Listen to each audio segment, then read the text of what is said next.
We are grateful and delighted that you have all taken time out of your summers to join us in conversation this weekend. This is a conference about embodied experience held virtually over the internet. I point this out because I think it speaks to the strange relationship that many of us have developed with our bodies during the pandemic. On the one hand, over the course of the last year and a half, we have spent months indoors, sitting alone in our bodies, becoming hyper aware of them. But in other ways, our lives have started to feel disembodied.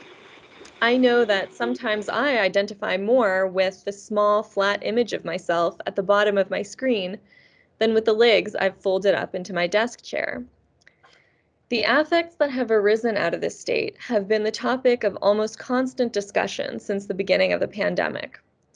Burnout, grief, boredom, rage, anxiety, frustration, and longing have constituted what Raymond Williams would call the structures of feeling of our time.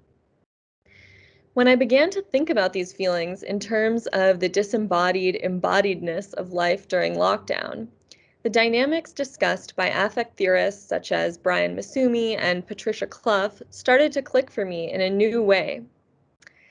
Affective responses are rooted in the body and are thus below the realm of conscious experience, but they also rise above consciousness and transcend the individual by virtue of their autonomic nature, inhabiting the realm of what Masumi calls the virtual.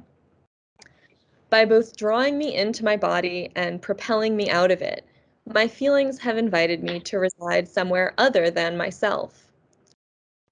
This willingness to think beyond the rational Cartesian self arguably constitutes the core contribution of the affective turn to the humanities and social sciences.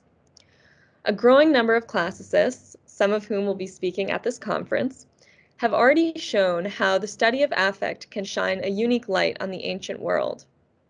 By turning our attention away from the rationally explicable emotions articulated by the narrators of ancient texts and towards feelings that are unstated, paralogical, and disruptive, affect theory allows us to engage ancient evidence in new ways. Conversely, scholars of Greco-Roman antiquity are in a position to meaningfully contribute to modern affect theory. For instance, some affect theorists draw on ancient thinkers, such as Plato, as hyper-rationalistic foils, representatives of the strict mind-body dualism that affect theory seeks to break down.